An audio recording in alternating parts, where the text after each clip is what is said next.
In December 2004, Vince Carter left the Raptors on very bad terms after he, rightfully, lost faith in the team's officials.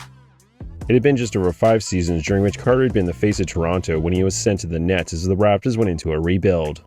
Carter's early years in Toronto had been great for him and Raptors fans alike after the team traded for him during the 1998 draft, exchanging the 4th pick, Antoine Jameson, for Carter, who the Warriors had taken with the 5th selection. Soon after entering the league, Carter racked up a massive highlight reel on his way to being named the 1999 Rookie of the Year. But things eventually soured between Carter, Toronto officials, and fans, leading to the trade. Still, despite the volatility around Carter's departure, he managed to remain on relatively good terms with most of his former teammates, especially Morris Peterson, who had been playing alongside Carter since Toronto selected him with the 21st pick in the 2000 draft. In January 2006, the 2 former teammates met on the court when the Nets played the Raptors in Toronto. Late in the first half, Peterson got a technical for arguing a no call. Then, about a minute later, he was thrown out of the game in one of the strangest and completely uncalled for ejections in the history of the NBA. They have missed 6 free throws, the Nets have. And I mean, this is tailor-made right now. And now what do we have? Is Peterson, what do we have? He just got tired. Yes, he did. He would not stop talking to Steve Javie. And Noah's taken off his jersey, he's thrown it into the crowd.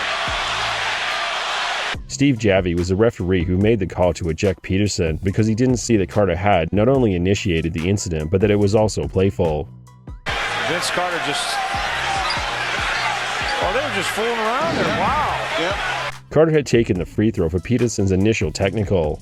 Then, during a dead ball, Carter had playfully slapped Peterson as if to tell him to get over it because Peterson was still clearly frustrated by the no call and subsequent technical. After Peterson's ejection, Carter did try and explain things to Javie, but to no avail.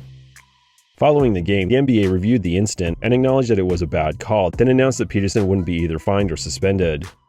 Ultimately, although Carter regretted how events played out, the night ended up like a fairy tale for him.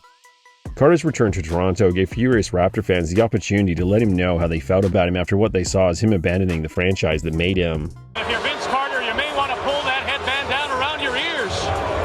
Instead, his actions that night, both intentional and unintentional, only further enraged his former team and its followers, much to the amusement of Carter. Not only did he inadvertently get away with having one of the Raptors' best players ejected, the Nets also got the win, thanks in large part to the 42 points from Carter, including an epic game winner. Kidd, 3 seconds. Carter looking for the win. He buries it. Vince Carter back in Toronto with a bang.